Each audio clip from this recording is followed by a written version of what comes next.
All right, folks, thank you so much for joining us today. Good afternoon, and thank you for joining us for the first of NECAPA's 3 winter webinars as part of its winter webinar series. If you're joining us from anything like an area like New Hampshire, we certainly woke up to some winter weather this morning. I know when I was making my morning coffee, the thermometer was about -14 outside. So we thank you for taking some time to stay inside and joining us for what I think will be an exciting and really informative and transferable session today. So thanks for jumping in. My name is Matt Sullivan. I'm a member of the NECAPA Executive Committee. I'm also the Vice President for New Hampshire Planners Association and also the Planning Director for the City of Nashua here in New Hampshire. I'll be facilitating today's session, and I'd like to start by extending a thank you to our sustaining partners who are listed here. And really without them, this webinar series would not be possible. And those are Two Rivers Ottaquechee Regional Commission, Affinity LED Lighting, and Resilient Buildings Group. Those folks are really critical to what we do as NECAPA, and particularly for this webinar series that we're able to produce for our membership and bring in the exciting guests that we have today. I'd also like to extend my thanks to you particularly as the members and the folks attending the webinar today. You're incredibly important to us, and we hope to give you a valuable session today, and we hope that you'll join us at the remaining 2 webinars in February and in March as well. I also want to thank our speakers today, and I'll get to them in just a few minutes, and also Nancy Kilbride of Events Your Way for putting on this event today and her wonderful coordination work for NECAPA. Just a few housekeeping notes. Unfortunately, I have to do this, although we are, of course, all Zoom pros, I think, by this point in time. We'd ask that during the presentation today that you please remain muted with your camera off. During the closing Q&A, we're going to sort of break all the rules. You'll be allowed to turn your cameras on. We'll ask that you use the chat function to ask questions as we go along, though we will save those to the end of the presentation. You're welcome to use the raise hand function at the end of the presentation to ask your question verbally, and then we'll remove all the rules, and we'll ask folks if they want to unmute and ask the question verbally and do that. That's absolutely okay too. We want to have a relaxed conversation today, and one that we hope folks are really excited and learning a lot from. So thank you for joining us. I do want to quickly provide an introduction for the presentation that you're going to have today. We're very excited to be hearing from the team behind an effort that was awarded the Plan of the Year award by both the Maine Association of Planners, MAP, and NECAPA, and that is Maine Won't Wait, a 4-year action plan for climate change. This action plan is incredibly unique, and it represents an extraordinary assemblage of documents produced by the Maine Climate Council between 2019 and 2020. Particularly fundamental to this plan's success is the original research and analysis that was provided within the report titled Scientific Assessment of Climate Change and Its Effects in Maine, and that was produced by the Maine Climate Council.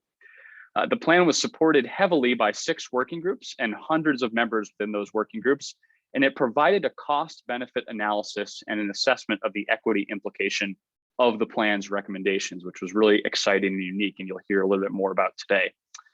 We'll also hear today about some of the insights into that process our wonderful presenting team have, as well as really the kind of the interesting part, I think, to the planning community, and that is how is the ongoing process of implementing and progressing this plan going, particularly as it sort of sits a year plus out from its adoption in December of 2020. Each of our speakers will have an opportunity to present and obviously introduce themselves in just a few moments.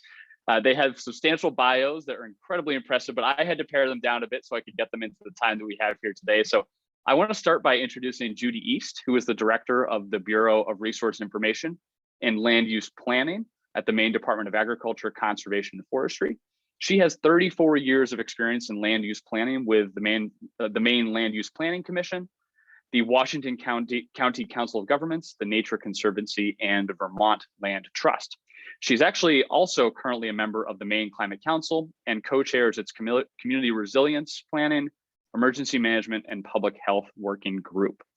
We're also joined today by Dr. Cassandra Rose. She is a senior science analyst and climate council coordinator with the Governor's Office of Policy Innovation and Future, and brings more than 10 years of academic climate research experience with expertise, particularly in long-term shifts in terrestrial and oceanographic environments and their variability rather.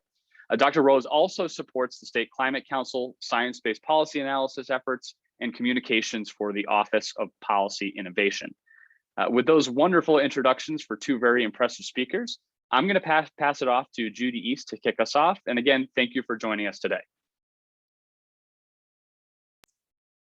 Thank you, Matt, and good morning, everybody. Good afternoon, rather. My apologies for my camera. 3 rounds of tech support have yet to correct the issue that you see a white screen. And at any moment, you may see me. So this is the introductory screen that I don't need to go into because you have already been provided with our introductions. So getting right into the presentation. The plan, Maine Won't Wait, a 4-year action plan for, 4-year plan for climate action, was awarded Plan of the Year last June by the Maine Association of Planners. Same award again in October by NNECAPA. Thank you all very much for that. I know that was a group review and decision. I am currently preparing a submission for the National APA competition in the Resilience and Sustainability Award category, which gives you some indication of just how excited I am about this work and having the privilege to be part of it. The way we're going to present this plan today is to go through the timeline, but to sort of answer the question, what makes for an award-winning plan? And I would argue that the 7 items along the right-hand side there, leadership, oh, there's my camera, leadership, timing, expertise, relevance, a good process, a robust process, making a difference, and then how it's implemented are all instrumental and very much alive in the operations and both the past and the ongoing success of this plan. So starting with the creation of the Maine Climate Council, Governor Janet Mills in this picture is flanked by her cabinet, legislators, and staff of what she called newly minted Governor's Office of Policy Innovation in the Future. This was in June of 2019. It was a bipartisan bill to create the Climate Council. And I stress her leadership. It starts at the highest level and is necessary for a plan of this magnitude at the highest level. Her timing was immediate. Is the first year of her term, and with an initiative of this strength and magnitude, I think was a very good move. And then multiple layers of expertise within the office that she created and the council itself.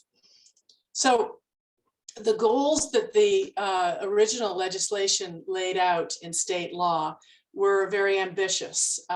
They created the council and then established with a goal, with several goals, and then direction to create strategies to achieve those goals.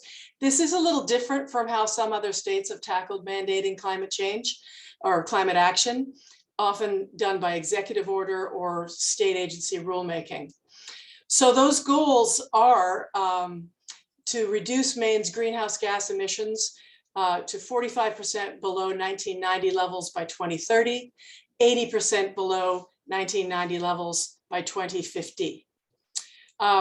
Governor Mills also signed an executive order requiring that the state achieve carbon neutrality by 2045, meaning as much carbon as we emit, we also sequester or bury in our natural and working lands and waters. Also very unique to this plan, the LD required that the climate plan work towards supporting resilience in Maine people, their communities and industries, and that the response be equitable, that it foster economic opportunity and prosperity. And then finally, the goal was delivery by December 1st of 2020, and that it be renewed every 4 years. So going back to what makes a great plan or an award-winning plan, obviously we've got relevance to the climate crisis that we are creating, an inclusive, broad-reaching process, and one that has every intention of making a huge difference.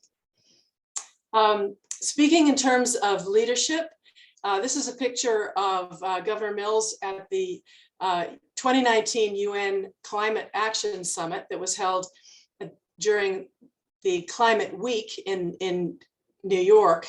She's in front of the United Nations. The summit's name or theme was Climate Action Summit 2019, a race we can win, a race we must win. And the theme, the often repeated theme of Governor Mills' speech was Maine won't wait to take action on climate change. And that became the title of the final action plan.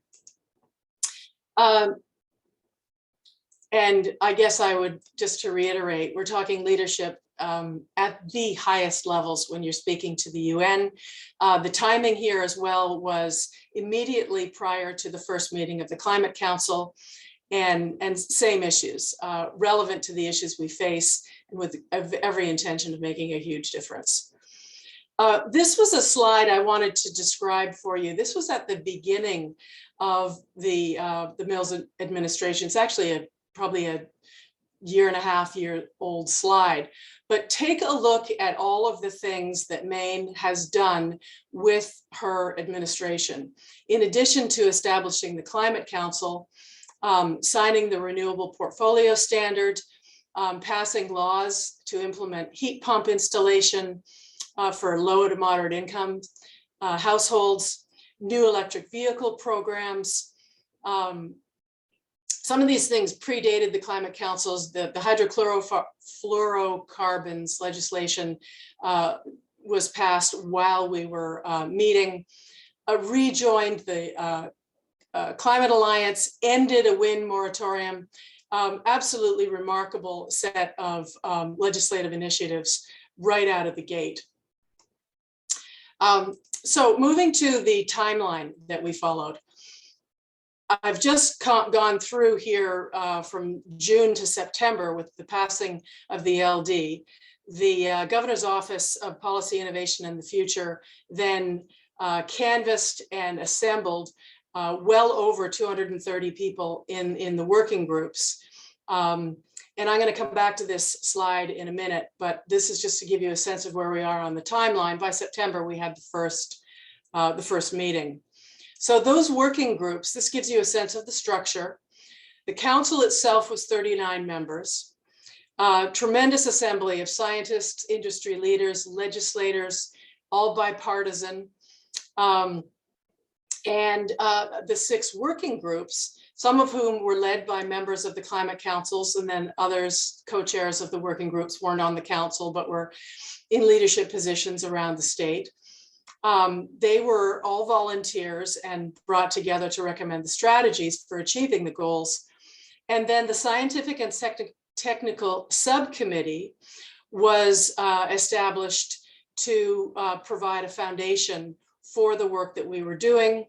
And then an equity subcommittee was struck to ensure that what we put forward would ensure there'd be benefits across all of the diverse populations in Maine.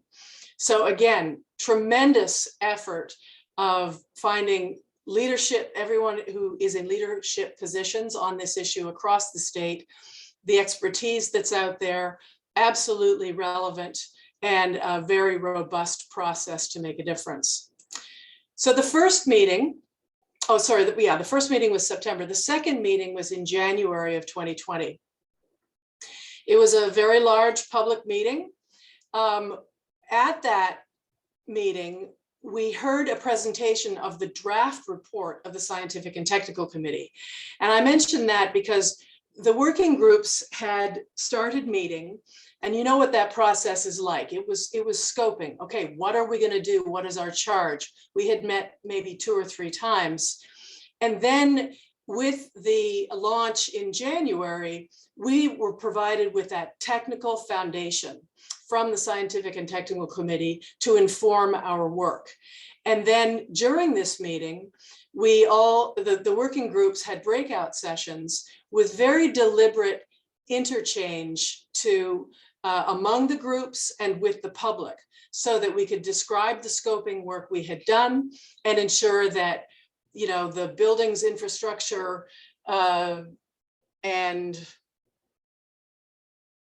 housing, can't remember, but in any event, infrastructure came up in their working group. It came up in the resilience working group because infrastructure, you know, pops up in both of those forums. So we had to sort out, okay, who's covering what?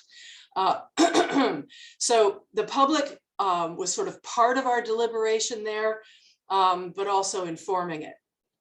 This meeting as well was attended by a very strong contingent of representatives of Maine youth. They hosted the lunch that day, and in an area sort of immediately below this large conference room, there were at least 20 different groups with tables where they could describe their projects and their activism. And then one final point about this day, I think in multiple conversations, we were encouraged by the people who attended those breakout sessions to be bold, to take strong action, not a study to recommend another study, but to have very bold prescriptive recommendations. So we all know what happened 6 weeks later. And this is a description, actually this is a screen capture on the day that we adopted the plan. So this fast forwards quite a bit, but literally March 12th, the Community Resilience Planning Emergency Management Public Health Working Group that I co-chaired was in person. The very next day, we were informed that one person had a potential exposure and all 56 of us were in quarantine for 2 weeks. And I've pretty much been sitting in this chair ever since, working remotely. One thing I want to point out about the process, if you look at the Zoom screen there, go over from the upper left-hand corner over to, you see Cassie, drop down, David Plum. He's got his hands in front of his face there because he's clapping, but David works for the Consensus Building Institute. He was hired by GOPIF, and I'm sorry, acronyms here, Governor's Office of Policy Innovation in the Future, GOPIF, I'll use that again, I'm sure, with private funding actually, was hired to provide facilitation to the entire council, especially, but also to the working groups. And he did a masterful job, switching seamlessly from the in-person to virtual techniques that we all had to learn, polling tools, and so on. So I just needed to provide that shout out. So again, leadership and expertise here, but also a really robust process. So going back to our timeline, really the middle there with that light bulb, we're now in a 6-month process where by June, the working groups had to present their recommendations to the entire Climate Council. Throughout that process, not only did we shift to Zoom, but the GOPIF had a very vibrant website with an active email network. All of the materials for every working group were posted 1 week in advance. That included meeting times, agendas, the minutes, the presentations, our draft materials, very open public process. And in fact, GOPIF's website won an AVA Gold Digital Award in the Outstanding Government Website category in early 2020. That's an international competition in digital communications for that website. So as we developed our strategies, each working group held a variety of public meetings to gather input on our draft recommendations. And then at the June meeting, every working group presented. We did this over 2 days. You all know what Zoom meetings for 6 hours straight are like. So we broke it up into 2 days. There was a massive amount of information presented from each working group. All of that was then posted for public review. And then over the summer, there were additional public meetings. An outreach survey was circulated. It garnered over 4,400 responses. It was compiled and circulated and then posted. And then by September, a draft report was reviewed released for review by the Climate Council. So I just want to acknowledge here that in addition to the working groups efforts, which were considerable, simultaneously by the June meeting, we had the final report of the scientific assessment of climate change impacts on and climate change and its effects on Maine. Throughout the process, there were expert consultants engaged to provide an economic analysis of and greenhouse gas modeling of the draft strategies. So the working groups were interacting with that. And so we had, in order to do a cost benefit analysis, there was initially vulnerability maps for where the most vulnerable communities were. Then a variety of scenarios, cost of doing nothing, and then a cost of what would be the impacts on the state with varying greenhouse gas modeling scenarios. Very sophisticated analysis with every intention to be sure that what the recommendations were that were being put forward were, rational, reasonable, and achievable without costing too much, essentially. Again, simultaneously, there was an equity assessment of draft strategies. We were helped out by University of Maine Senator George Mitchell Center for Sustainability Solutions there. So for each working group, the assessment that they provided seeks to understand how it would affect vulnerable populations and then to suggest improvements to that strategy. And then the governor's energy office, during the same period of time, this was actually by November, they released a plan to identify pathways and strategies for the advancement of the clean energy economy. So I really want to point out here that by the time we got to the actual climate action plan in December, just the extraordinary work of the GOPIF staff in assembling, reviewing, consolidating, and integrating the recommendations of the working groups with all of this work. It was absolutely amazing to me. So what that plan looked like, there's the cover, was a 4-year plan for climate action. These are the goals. The plan was released and delivered to the legislature on December 1st, 2020. That was as planned, despite being in the middle of a global pandemic. So reflecting the goals of the original legislation. And so the distillation that GOPIF did of all of the work of the working groups and then the technical committees was to come up with 8 climate action strategies.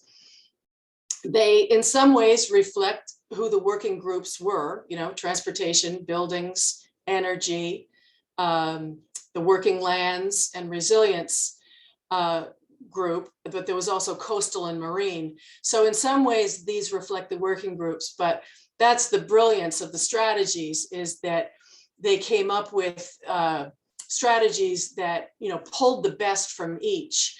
Some of them overlap and really integrate the analyses across the other technical committees. So I'm going to pass the baton to Cassie now to go into the detail of some of those strategies.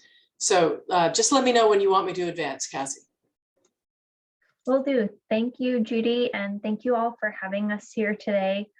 Just listening to this, I'm getting a little tired all over again.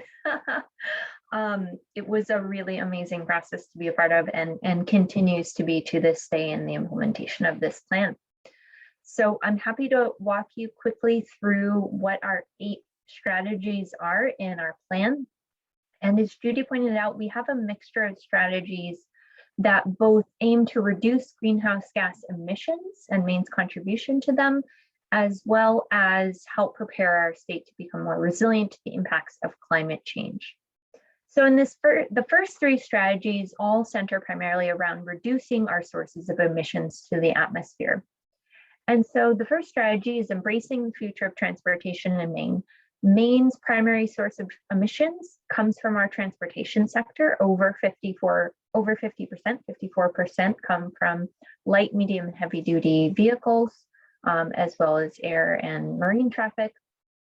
And so this goal has three sort of primary action area recommendations.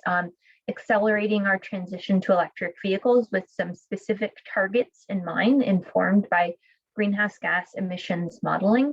And so we're aiming to put 41,000 light-duty EVs on the road by 2025 and 219,000 by 2030. They're incredibly ambitious targets, but the emissions modeling informed us that this is what would be necessary to meet our gross emissions reductions targets that are in state law. We also want to increase fuel efficiency and transition to alternative fuels and reduce vehicle miles traveled through a variety of different policies. Next slide, please, Judy. Our next strategy, modernizing Maine's buildings, tackles the next largest source of emissions in Maine, which is from our building sector. And so this strategy centers around making our homes and businesses more energy efficient, smart, and cost effective. Heating, cooling, and lighting of buildings here is responsible for over 30% of our greenhouse gas emissions. And so by transitioning to cleaner heating and cooling systems like electrifying those heating and cooling systems and having more efficient appliances, we can reduce emissions in the sector. Again, the plan laid out some specific targets informed by the greenhouse gas emissions modeling. One example is that we have a goal of having at least 145,000 heat pumps installed in Maine by 2025. We're really, I'll show you our progress actually towards that metric in a few slides. Next slide, please. So this is just a nice little figure that gives the example of electrifying being one of our primary strategies to reduce emissions in the Maine Won't Wait plan. Next slide. And so the third strategy centers around tackling emissions in Maine's energy and industrial sectors through clean energy innovation. Part of this will be ensuring that we have adequate, affordable, clean energy supplies, particularly as we aim to electrify everything. We're going to have a increasing need for clean sources of electricity. And to achieve that by 2030, if you could advance one slide, oh, you're on top of it. Maine increased its renewable portfolio standard for electricity generation. And so such that our goals are to reach 80% by 2030, or requirements rather in state law, and 100% by 2050. So Maine is stepping up our renewable portfolio standard level pretty aggressively. Next slide, please. And alongside this transition to electrifying our transportation, buildings, and energy and industrial sectors, we'll be growing a clean energy economy. And so the fourth strategy centers around growing a clean energy economy in Maine, good jobs, and also protecting our natural resource industries. And so part of that will be supporting the ability of Maine's natural resource economies to adapt to climate change impacts and take advantage of new market opportunities. So we're on to the next slide of Governor Mills set a goal with the launch of Maine Won't Wait of doubling Maine's clean energy jobs by 2030 to reach 30,000 jobs. There are a lot of opportunities, economic opportunities in this transition. And so Maine is planning to make that an equitable and accelerated transition. Next slide, please. So now we begin to enter the strategies that are a little bit more resilience focused. Strategy E centers around protecting our environment and working lands and waters, as well as promoting natural climate solutions and increasing carbon sequestration, including the protection of working farmland and forest land to keep it working, and setting a target of achieving 30% of Maine's lands in conservation by 2030, or protected by 2030. Next slide, please. And Maine has an incredible opportunity in the carbon sequestration space in particular. We are nearly 90% forested. We're among the most forested states in the country, and we are the most rural as well. And there's a huge opportunity for not only ongoing carbon sequestration in this ecosystem, but to increase that carbon sequestration through management as well.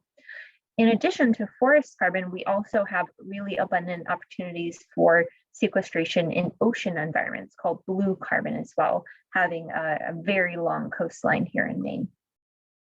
Next slide, please.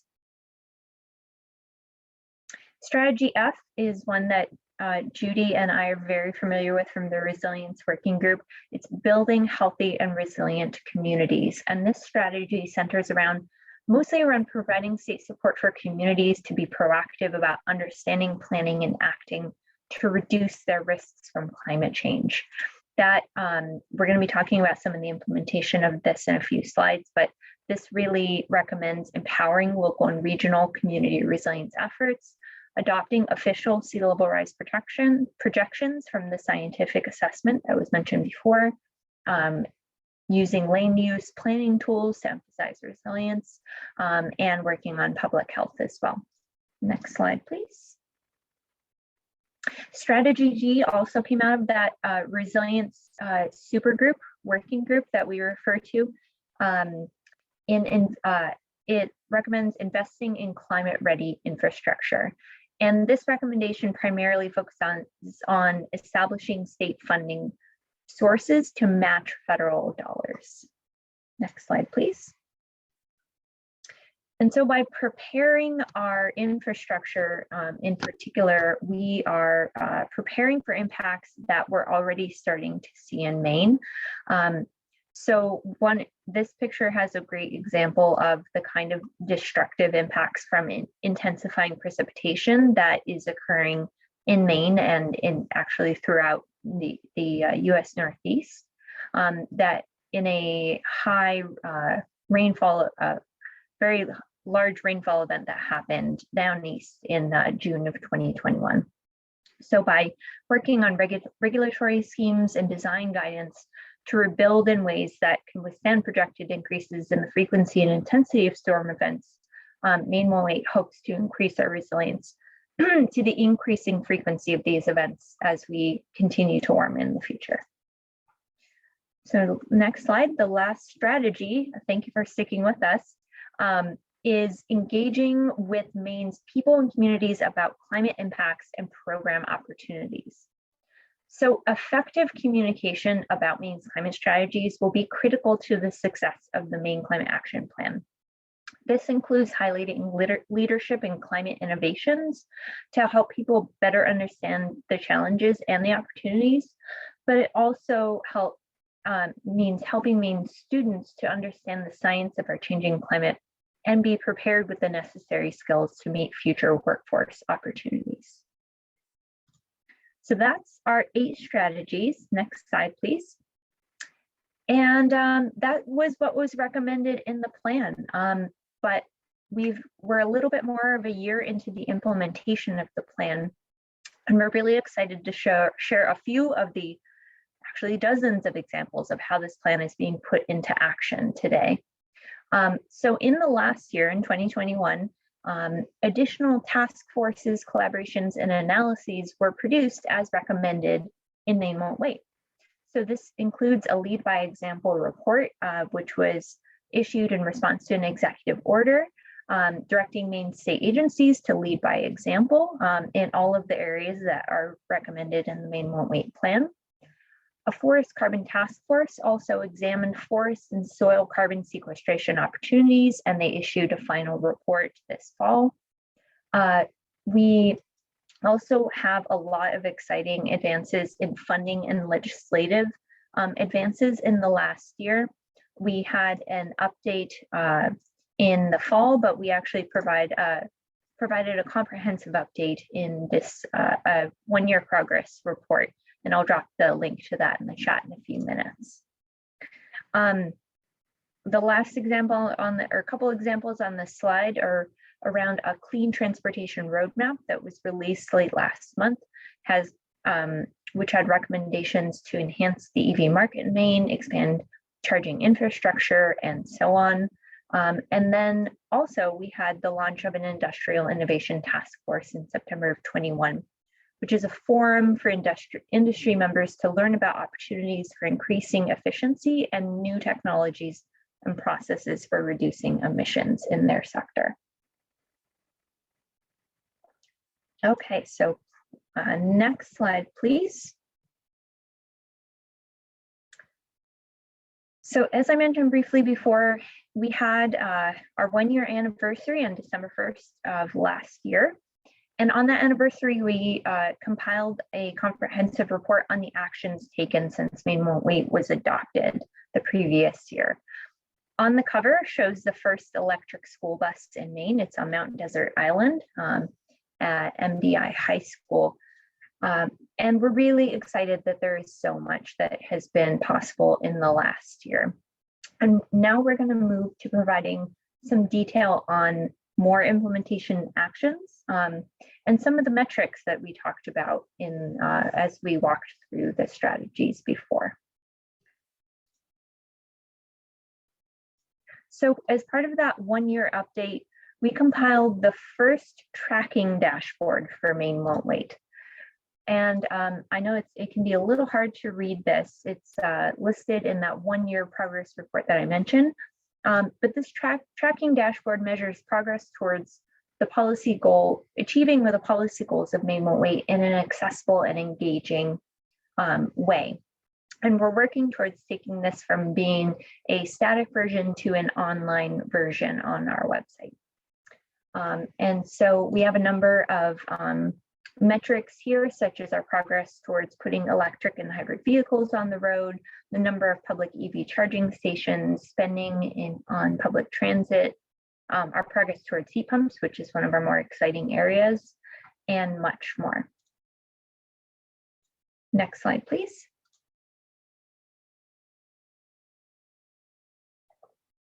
And another implementation step that gets more towards the communication of climate change is something that I actually played a strong role in designing, which is the Maine Climate Science Dashboard. And this is a website visualization of both historical observed and future climate change scenarios for 3 climate change indicators: land temperatures, ocean temperatures, and sea level rise in Maine. And so this is an interactive dashboard that allows folks to go in, look at how these indicators have changed in the past and how they might change in the future. This dashboard is provided as really a communications tool. However, it provides the links to some more tools and resources in the Learn More section for communities to begin working on their own specific vulnerabilities and to find resources for climate resilience planning and data for that planning. So with that, I'm going to turn it back over to Judy for a few slides. Thank you, Cassie. We struggled a little bit on the things that we would convey to you because there's so much that has happened. So I'm going to touch on some of the work that I'm most familiar with that came out of the Community Resilience Working Group. This is a partnership that was just launched with state funding from the biennial budget, plus some additional private funding, to provide grants for local, tribal, and regional organizations and municipalities, that is, to prepare for the climate vulnerability assessments and resilience plans. So this was an effort to ensure that the capacity that's out there, which is very lean, I have to say. This is an analysis that we did as part of the vulnerability and cost benefit analysis, is to take a look at how thin on the ground our planning capacity actually is in Maine. That's this map in the middle. where the blue is essentially where you've got local and regional support. The yellow and red is where you've got much less support at the local and regional level. And so the Resilience Partnership is designed to provide grants at the regional level and also the local level to really build capacity to be able to address the vulnerabilities, even to understand the vulnerabilities, especially in inland areas, and then to come up with strategies for addressing them. So this partnership program is out, as it were, in the world right now. People are putting in applications, and I believe there will be 2 rounds per year for 2 or 3 years with this funding. So very significant injection of support. In addition, there's an infrastructure adaptation fund that was funded through the Maine Jobs and Recovery Plan. And that is an effort to provide funding to both design and implement improvements to our infrastructure for both scoping and design as well as construction. And so there's so many more details, but I just wanted to give you a sliver of what that has to offer. Switching gears now to the energy sector, I wanted to point out in this slide the graph at the bottom. This is fuel oil consumption per capita. The top 6 fuel oil consumers are the 3 New England states of the Northern New England chapter of APA. We're in the top 6, and this is Maine, right at the very top in terms of our dependency on fuel oil for home heating. One of the things that I wanted to point out with this slide is, if you see right here in 2019, at the same time that the Climate Council was created, another LD 1711 was called an Act to Promote Solar Energy Projects and Distributed Generation Resources in Maine. It was intended to incentivize 375 megawatts of new distributed generation in Maine, and primarily through photovoltaic development under 5 megawatts. Well, you can see what the what the power is of good public initiative through legislation, and then allowing the private sector to respond with what they do. This is the cumulative generation, and over here, this gives you a sense of, pardon me, I'm using my cursor on my notes, but the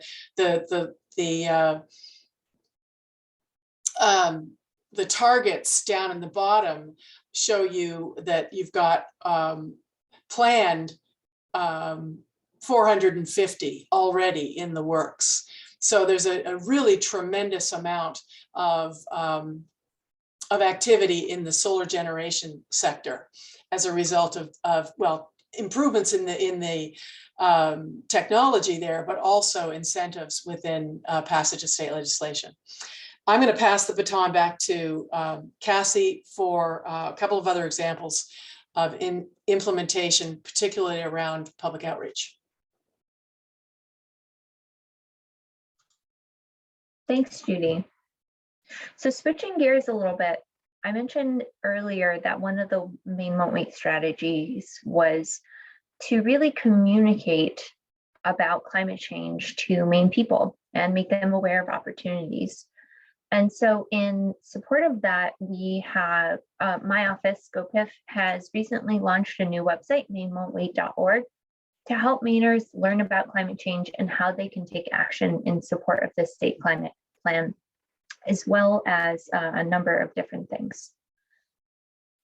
So that's the website purpose. This website informs about climate change impacts, and it connects Maine people and businesses and communities specifically with ways to support the outcomes of Maine Won't Wait. We do that through a number of different avenues. First, we have launched a video called 4 Corners of Maine. I'm going to show you in just a second to help people begin to understand why climate change is important to act on.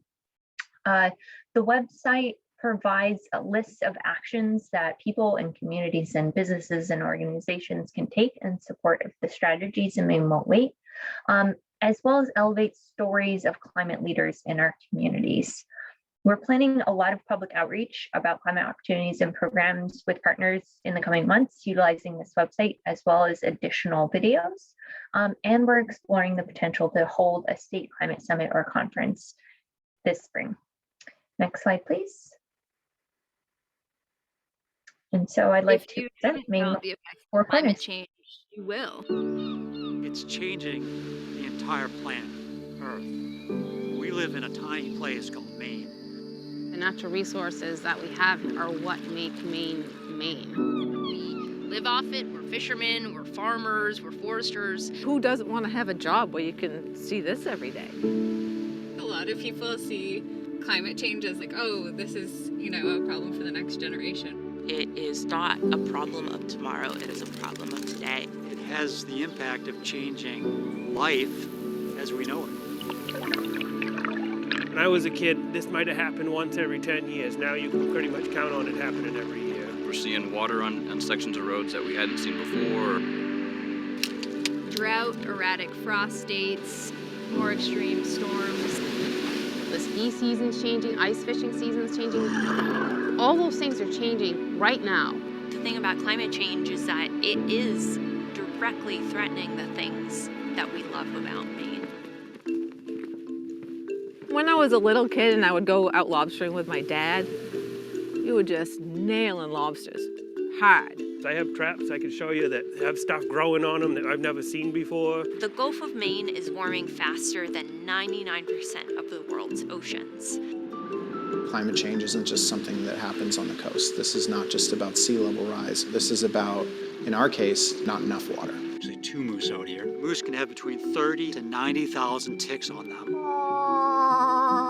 When we recover that animal, it's lost 30% of its body weight and it's dead. And that's because of the impact of winter tick. In Maine, transportation emissions are 54% of overall state emissions. We've always had really strong farming and forestry and fishing industries. In order for those industries to continue to thrive, we need to focus on climate change now. We're writing a history right now for Maine that we will be ready. We're going to be a state leading. It's really important for climate change not to be seen as something that we have to pay for. It's also an opportunity for us to participate in the economy in a new way.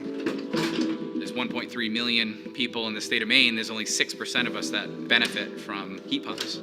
Maine is setting an example for other states to set bold climate goals. Buildings have to save energy to address climate change. When we're up at full production, we're employing more than 100 people. Those are 100 good paying jobs in a community that is a couple thousand people. That has a multiplier effect that is massive. This is one of the first community solar farms built in Rumford. Having a solar farm or wind power are going to allow us to increase our tax base, and we're going to keep that money here at home where it belongs.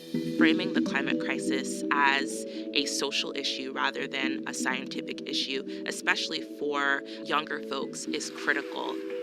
This feels like a team project where we all need to contribute. I felt like this was one way that I could make a difference. We hope we can do something about it. The next 10 years are really important. What Maine Won't Wait is trying to do is to say, here's what you can do about this. And by the way, they're gonna help save you money. We're just trying to find common sense ways to help people take action. We are seeing businesses and towns follow the governor's lead. They're not waiting, and that's exciting. If we want to continue to have the state that we all love and cherish so much, we need to act now. Maine cannot wait.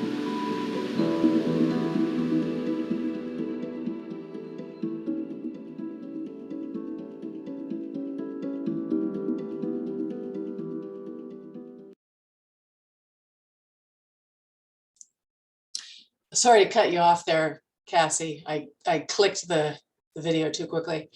So I just want to finish out with some of the extraordinary amount of funding that's coming on stream from federal and state initiatives, with an overall observation that you know, when we started this plan, the idea of how on earth it could be paid for was a little staggering to contemplate. But with the past 2 years that we've had and the money that has come on stream through a variety of federal acts, both because of COVID and then this infrastructure bill, we've been able to, the state of Maine is directing that money, I think, very quickly and very appropriately. And it just speaks to the fact that when you have a really solid plan to start with, then you can target and be ready to jump when resources come your way. So Maine Won't Wait does speak with urgency about implementation, and its results are really explosive in its first year. We've touched on the benchmarks that are being monitored toward achieving those results, as well as some of the resilience planning support and the outreach. I've mentioned a few legislative changes. I've left out literally dozens more, given our time constraints today, but they are listed in the one-year progress report and are, I mean, as we speak, being reviewed by legislative committees in Maine right now. But one thing, what I'd like to finish out with today are the investments that are being targeted, given the American Rescue Plan and then the Infrastructure and Jobs Act.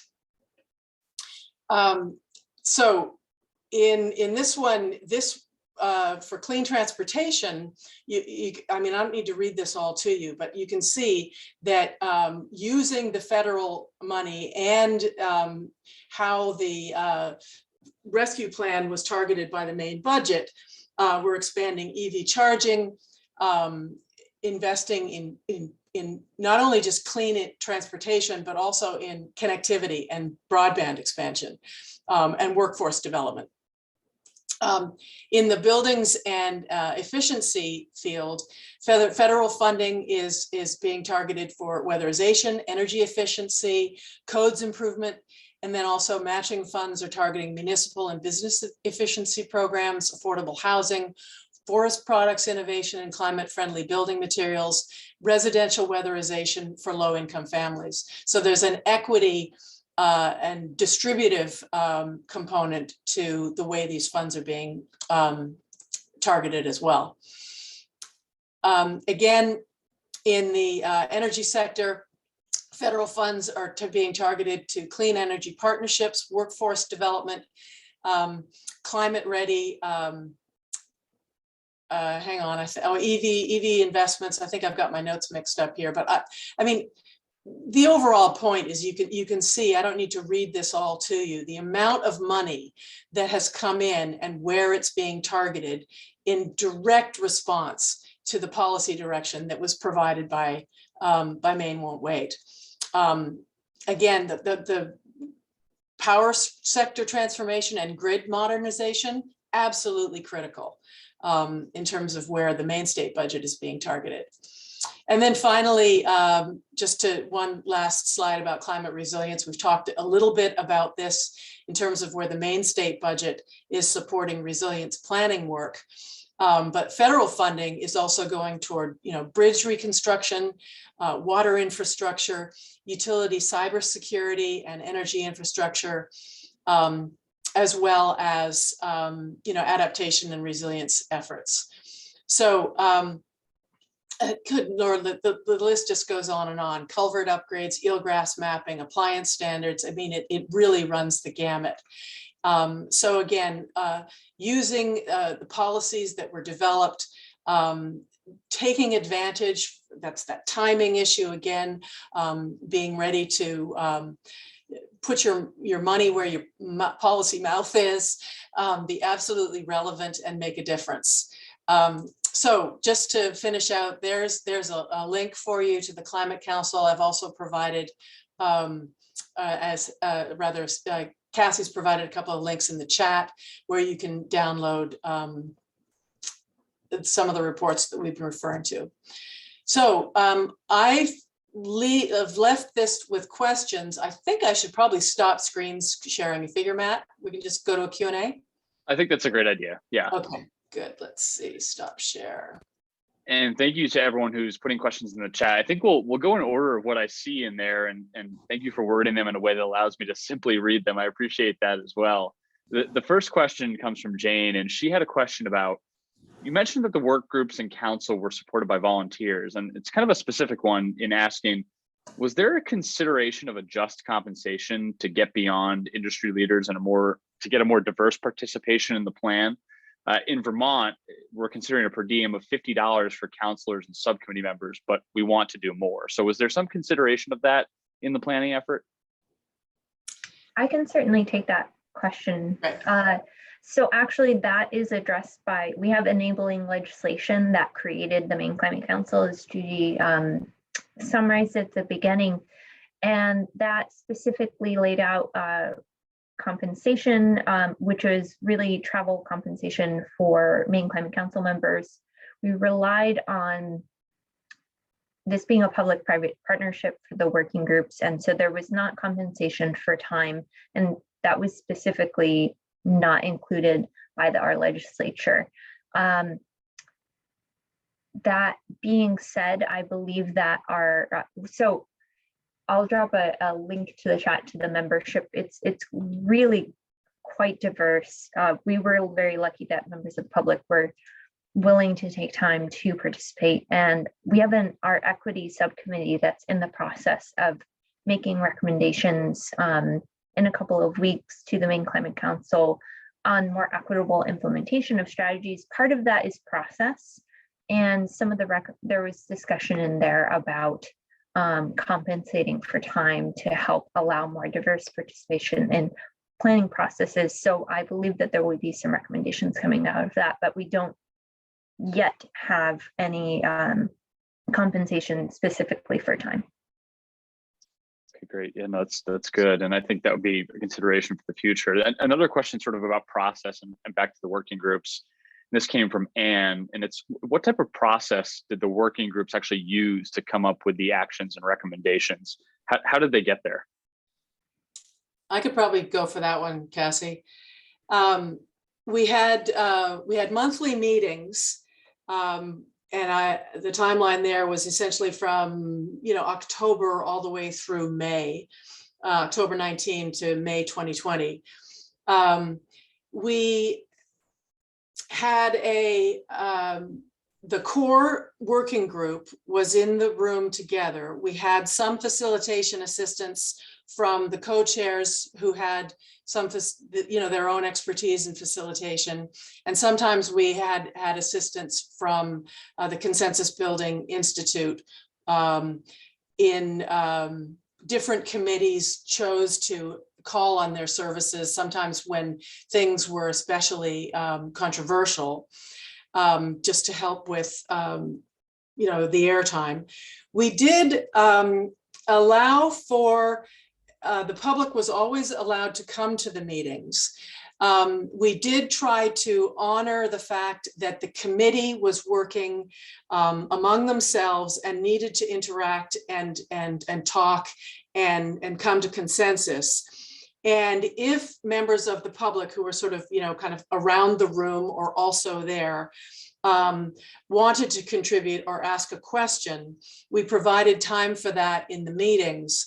But we did make a separation between the work of the committee and the contributions of those who were essentially observers.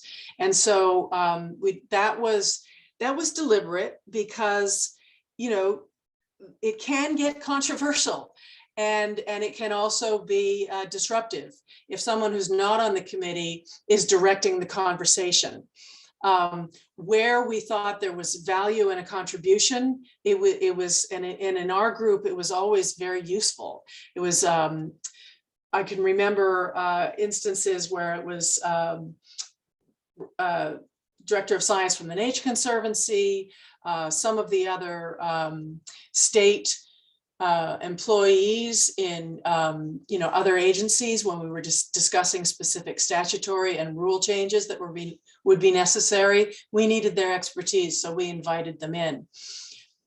We also broke the working groups at times into subgroups, our group in particular, because we were so huge, covering public health, emergency management, and community resilience. We tended to break into 3 subgroups, and then each of those subgroups sometimes invited expertise forward. So it was I guess what I'm describing is something that was careful to be sure that the committee was the one making the recommendations, but also open to where there was contributions that could help in the process and in the development, the technical development of what we were putting forward. Okay, yeah, no, that makes sense. You didn't touch maybe specifically on the politics of this, but obviously within a lot of our communities and our states, it's a very challenging issue. So the answer is well taken. Balancing that is critical. A question about the council's work specifically, and whether or not the council is taking an active role in actually recommending the policy actions to be taken by the legislature, or is it really leaving it to the legislature to take these things forward? I can tackle some of that, Cassie. I'm sure you know as well. The resilience working group, I think of all 6, came forward with legislative recommendations in that our very first, we came up with 3 recommendations. That was another thing that was really challenging. We were told you can only have 3. Well, thanks. Because, we had dozens. So our one primary recommendation was for the state to take a comprehensive look across all of the statutes that affect water and land, essentially, especially where they meet, and align definitions, ensure that one law didn't say one thing and the other law say another. And that's in terms of standards, not just definitions. That it incorporate the recommendations of the Science and Technical Committee, particularly with respect to sea level rise projections. And that, well, that's essentially it. There's more detail there, but what we really said, you got to take a comprehensive look. And what came out of that in one bill, 1572, was a resolve last year for the agencies to take a look at which statutory changes were necessary to incorporate the recommendations for sea level rise. And then that was very sneaky. This one legislature added in this and other climate impacts. So it made it a much bigger study. That report was submitted in 1st of January, and there are now there's some legislation pending as a result of that report out of the Environment and Natural Resources Committee to change Title 38, which has to do with harmonious fit standard in terms of site law and natural resources protection. And then there were also changes to Title 30A, which is our Comprehensive Planning and Land Use Regulation Act. And that is to enable communities to do vulnerability analyses and climate resilience plans without having to go through the whole rewrite of their comprehensive plan. And then we also made some recommendations in there to increase, if you do as a town, get your resilience planning house in order, as it were, then you get preference points in the awarding of later grants. So some of those things did definitely come out. Those were legislative actions that are still working their way through that I'm aware of. Cassie, I'm sure you know more. There were dozens of legislative initiatives. Some came from the council, others came from legislators who were part of the council, who then took it upon themselves to make changes. So I'm going to stop there and let Cassie finish. No, I think, Judy, you did a great job giving some fantastic examples. It really depended on the specific working groups, the specific strategies. I will say that, as Judy mentioned, the working groups put forward reports to the Climate Council, and then the staff of my office consolidated that into the final plan. However, the those detailed working group reports, I have observed, have continued to be referred to and used in these policy development discussions. And so in the examples of working groups that made specific recommendations for legislation or policy changes, that was used as a resource in those discussions by the legislature. Okay. We're touching on this a little bit, and perhaps I missed this, and maybe others did, maybe they didn't, but what is the long-term plan to update this plan with new data and new recommendations into the future? Any sense of that? Yes, so in law, we have to update this every 4 years. And so I am already thinking about the next iteration. I started thinking about it December 2nd, 2020. Yeah, I believe that that's where monitoring implementation and progress is so important. It helps us understand where there are gaps or where there's still room for improvement. And I know that there are subjects that working groups wanted to get to and did not have time to get to that will certainly come up in the next planning process. Sure. Great. Could I add to that? So the working groups continue to meet. We've met and we're meeting quarterly now instead of monthly, and we're assembling the punch list of things that we still need to get to with the next plan in mind. One of them being private road infrastructure and its impact on water quality. Another that's gone right out of my head. I just said it the other day, but I'll come up with it. But the big, when Cassie says some of the things we didn't get to, there is an enormous issue associated with the intersection of land use, transportation, housing, and climate. And we didn't deal with it in the resilience working group or the transportation working group or the coastal and marine working group, but the co-chairs got together and we, in our submission from the resilience group, said, we know this is an issue and here are the questions that it raised. And that issue is getting out of harm's way. What are the issues associated, especially along the coast, with making decisions around, are we going to rebuild that bridge, given that it has a lifespan of 50 years and that peninsula that it serves will be inundated in 30 years? Are we going to rebuild that sewage treatment plant, given how close it is to the water? And at what point do we continue to maintain a road that serves an area with housing that is going to be inundated? And so it really asks those questions of how much public investment are you going to make to areas that are vulnerable? And if you're not, then what do you do? And where do you direct the growth otherwise? And those are incredibly difficult questions to address when people have, the proverbial stake in the ground and are ratepayers and taxpayers. So we didn't tackle that, but that's not going away. Yeah, it's interesting in the context of the federal dollars for infrastructure that we know will be available, and how will those be prioritized based on vulnerability. It's an interesting question I know that we're certainly talking about in the state of New Hampshire. So it's a big one to tackle, but particularly interesting.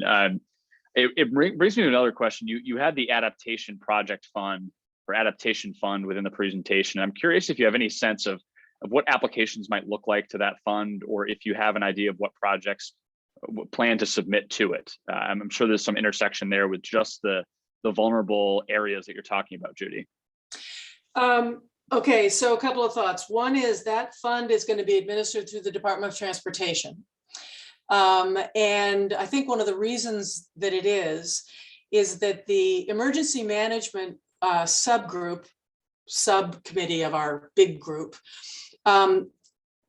keep in mind that with a global pandemic, we had public health and emergency management as the co-chairs of this group. So they were pulled in pretty difficult directions. So the emergency management subgroup had a very difficult task. And what they chose to do was to identify the most vulnerable pieces of infrastructure along the coast. And those were primarily sections of Route 1 and that could be inundated, and sewage treatment plants. It's relatively well documented where the vulnerabilities are, but they put that all together in a really detailed appendix. I believe the reason that the Infrastructure Adaptation Fund is with the Department of Transportation is because of the significance of US Route 1 along the coast. As to exactly which applications are being formulated, what the program looks like for how they will prioritize expenditures, I honestly don't know just yet. I just don't know yet. It's still in the works. Cassie, do you know anything more about where that stands? I believe they'll be launching, they'll be coming out with more information this spring. I think they have a very fledgling website that I can't yet locate, unfortunately, to share in the chat, but it's coming soon. Okay, great. A question about emission reduction goals that were within the presentation. Are those goals? Are they requirements? How do we hold how do you hold the state accountable for those? And are they actually regulations, or are they just goals? I can take that really briefly, Judy. So those are laid out in state law and the same enabling legislation that created the Maine Climate Council. And I am not a legal expert, so I can't really speak to the latter part of that question, but I can tell you that they're laid out in state law. Okay, that's great. We had a question, and again, we have a few minutes left. If anyone has any remaining questions, please feel free to put them in the chat, or of course, raise your hand or unmute and ask your question. One that I think a lot of folks may know the answer to, but I'll have you both chime in on. What's the status of Maine's Office of State Planning or Policy Innovation? And, how are these climate initiatives being housed with a state entity moving forward? I can try that one, Cassie. So the Office of State Planning was dissolved in 2011, but I guess dissolved isn't exactly the right term. It was kind of scattered to the winds. The Municipal Planning Assistance Program, which formerly was the land use team, does still exist within my bureau at Ag Conservation and Forestry. That's the Bureau of Resource Information and Land Use Planning. It is a shadow of its former self. I'm hoping to rebuild its capacity. It is still the entity that provides technical assistance on its website to the extent that it can with the limited staff that it has. It administers the coastal community grants, which is funding that comes from NOAA for grants to communities. And so a lot of those things are targeted towards resilience. There's some really good work being done in Southern Vermont right now on model ordinances for coastal resilience, as well as low impact development. So it still exists in terms of the land use side. Multiple other functions that were at state planning are in multiple other agencies. But the Governor's Office of Policy Innovation in the Future was created with the new Mills administration. I mean, when SPO was scattered, there were 8 years there with the previous administration where you weren't allowed to say climate change. So one of the incredible buzz feeling at the first meeting of the Climate Council in September 2019 was this notion that we can say this all out loud again, that this is real and important. And so that was extraordinarily refreshing. And the GOPIF office is definitely where the funds are being directed for the community resilience planning, but we're in communication a lot, because there's still municipal planning assistance. We support the regional planning councils with additional funding. So, you know, it's not like it's in one place, it's in multiple places. And we're also coordinating with DEP and Maine Transportation and with Department of Marine Resources, because that's where the coastal money comes through. So it just requires communication and coordination, because it's still a little bit scattered as compared to what it used to be. Did I capture that, Cassie? Do you want to add anything? Yeah, I think you did a great job. I'd add a couple of things, which is GoPIF was set up as a policy innovation shop. We're not planners. Well, we have one person with that expertise, but most of us are not planners. We work on policy innovation. We really also try to play a coordinating role, both with state agencies, but also with partners around the state on very large issues like climate change, but also the opioid crisis, housing issues, children's issues, and more. And so we're a pretty different, we're different from the Office of State Planning. However, our office has been charged with helping to sort of lead the climate change policy initiatives for the state. Our director, Hannah Pingree, is one of the co-chairs of the State Climate Council. We have 4 full-time staff here, but actually we help track and coordinate progress on the implementation of our state plan, which is being really put into action by the state agencies. They're the ones who are really responsible for taking these goals and then helping that rubber meet the road. That's great. No, that's fantastic. And looking at our time, we are winding down. I want to ask one final, maybe unfair question of both of you, and that is, as you look towards that update in just a few years here, which may feel just around the bend, Cassie, what do you think will change about the plan? I mean, what trends do you see emerging that you think will result in substantive change to the recommendations that comes from that 4-year update? That is indeed an unfair question, Matt. I think, honestly, I think that the urgency is going to stay the same and perhaps be even more acute, given that we would love to see more momentum on particularly seeing more electric vehicles come onto the road. The pace of adoption for EVs in particular, that's a big strategy. It's our biggest strategy for reducing emissions, and that is not quite on track. So I anticipate that there's going to be some discussion about that. I particularly work closely with the scientists, being a geoscientist myself, and so I think we're going to see some interesting advances that might help shape some of the discussions. But Judy, I'll turn it over to you for any final reflections.